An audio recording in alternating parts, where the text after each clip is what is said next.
Let's start with the alliance that kicked off everything, the friendship between House Stark and House Baratheon. This wasn't just any political arrangement. This was a brotherhood forged in the halls of the Eyrie, where young Ned Stark and Robert Baratheon grew up together under the watchful eye of Jon Arryn. Their bond was so strong that when Rhaegar Targaryen allegedly kidnapped Lyanna Stark, Robert's betrothed and Ned's sister, it sparked a rebellion that brought down a dynasty that had ruled for 3 centuries.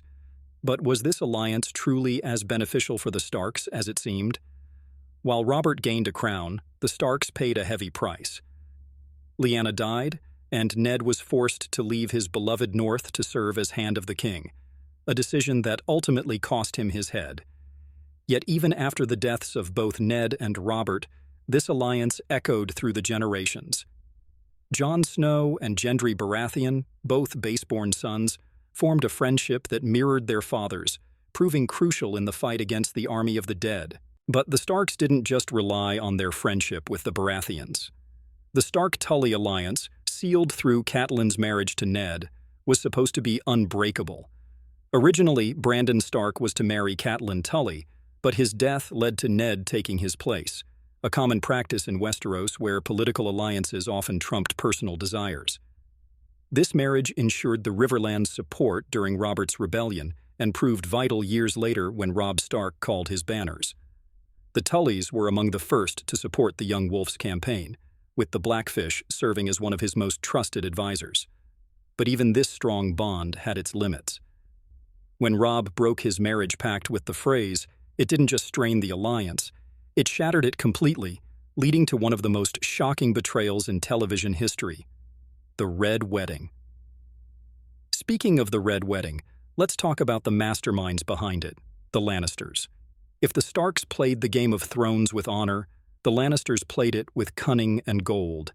Their alliance with House Baratheon, forged through Robert's marriage to Cersei, was a facade from the start. Robert never stopped loving the ghost of Lyanna Stark, and Cersei's true loyalty lay with her twin brother Jaime. Yet this loveless marriage kept the realm stable for years, proving that in Westeros, political necessity often outweighs personal happiness. But what happened when this facade crumbled? The realm erupted into chaos, with both of Robert's brothers, Stannis and Renly, challenging the Lannisters' claim to the throne. This brings us to one of the most fascinating alliances in the series, the Lannister-Tyrell partnership.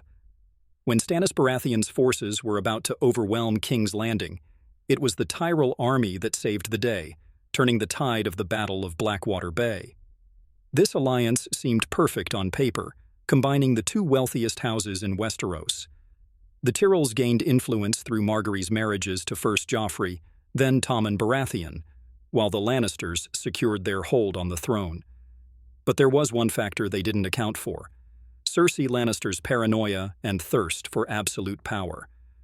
Her destruction of the Sept of Baelor wiped out most of House Tyrell, though Lady Olenna, the Queen of Thorns, had the last laugh by poisoning Joffrey and later allying with Daenerys Targaryen.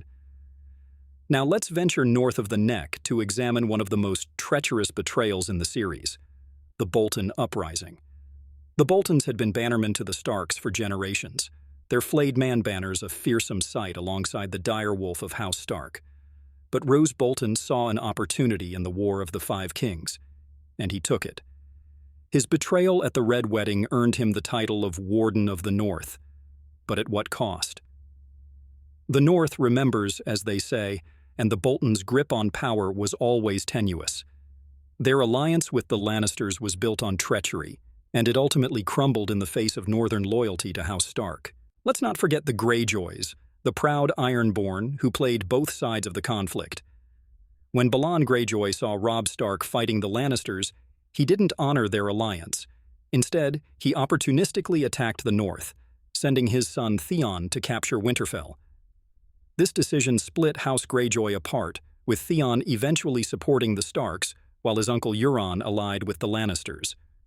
Would you believe that these raiders, known for paying the iron price, would end up being crucial players in the game of alliances? As we move east, we find perhaps the most impressive alliance builder of all, Daenerys Targaryen. Starting with nothing but her name and 3 petrified dragon eggs, she managed to build a coalition that would make even Aegon the Conqueror envious. Her forced marriage to Khal Drogo evolved into a true partnership, giving her her first taste of real power. After Drogo's death, she emerged as a leader in her own right, eventually uniting all Dothraki Khalasars under her banner. But her masterstroke was acquiring the Unsullied.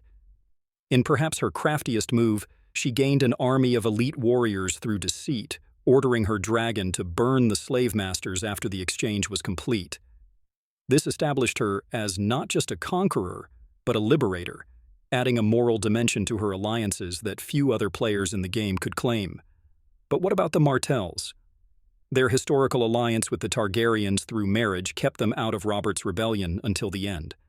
Their hatred of the Lannisters for Elia Martell's death festered for years, eventually leading them to support Daenerys' claim to the throne. The Martells played the long game, their patience rivaling that of the most cunning players in King's Landing. As the threat beyond the Wall grew, we saw the most unlikely alliance form, the union of ice and fire. The Stark Targaryen alliance brought together two houses with a history of bitter enmity. Jon Snow and Daenerys Targaryen united their forces against the Night King, setting aside centuries of hostility. But can you really forget the past, when your new ally's father burned your grandfather and uncle alive? This alliance was further complicated by the revelation of Jon's true identity as Aegon Targaryen, rightful heir to the Iron Throne. Let's not overlook the power brokers who worked behind the scenes to make and break alliances. Varys, the Spider, claimed to serve the realm while weaving a web of spies and secrets. Littlefinger thrived on chaos, his machinations setting much of the story in motion. And Olenna Tyrell, the Queen of Thorns, played the game better than most men, her sharp wit matched only by her political acumen. These masters of whispers and manipulation understood that sometimes the strongest alliances are the ones nobody knows about. The story of alliances in Game of Thrones wouldn't be complete without examining the failed ones. Take Stannis Baratheon, the man who should have been king by all the laws of gods and men. His inability to forge lasting alliances proved to be his downfall. His rigid personality and reliance on the Red Woman alienated potential allies, leaving him without enough support to take the Iron Throne. Or consider Robb Stark, the young wolf, undefeated on the battlefield, but ultimately undone by breaking his marriage pact with the Freys. His decision to marry Talisa Maegor for love, rather than honor his alliance, cost him not just his crown, but his life and the lives of thousands of his men. Now, let's dive even deeper into some of the alliances we haven't fully explored. The House Stark and House Arryn connection runs deeper than most realize. When Ned Stark lived with Jon Arryn as a young boy, it created a bond between the houses that would last generations. While the Vale remained frustratingly neutral during Robb Stark's fight for the throne, they more than made up for their past failings at the Battle of the Bastards. It was the Knights of the Vale, arriving at the crucial moment, that turned the tide of the battle in Jon Snow's favor and allowed the Starks to retake Winterfell from the Boltons. This moment proved that when it comes down to the wire, the Arryns have always had the backs of the Starks, even if their timing isn't always perfect.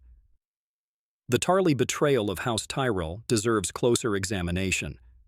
For centuries, House Tarly served as one of House Tyrell's most loyal bannermen, with Randyll Tarly being one of the finest military commanders in the Reach. When Cersei Lannister convinced the Tarlys to turn against their liege lords, it wasn't just a political move. It was a devastating blow to the Tyrell's power base. The Tarlys' military prowess proved instrumental in the defeat of House Tyrell, leading to the fall of Highgarden. However, their victory was short-lived. Randyll and Dickon Tarly's refusal to bend the knee to Daenerys Targaryen led to their execution by Dragonfire, effectively ending their house's main line and serving as a stark reminder of the costs of choosing the wrong alliance. When you play the Game of Thrones, you never play alone. As we've seen, the right alliance can mean the difference between sitting on the Iron Throne or meeting the pointy end of a sword. From the Starks' honorable partnerships to the Lannisters' manipulative maneuvering, every major player understood that alliances were the key to power. If you've enjoyed this deep dive into Westeros politics, don't forget to hit like and subscribe. Trust me, your maester would approve. In the Game of Thrones, which alliance would you forge? Share your thoughts in the comment section below.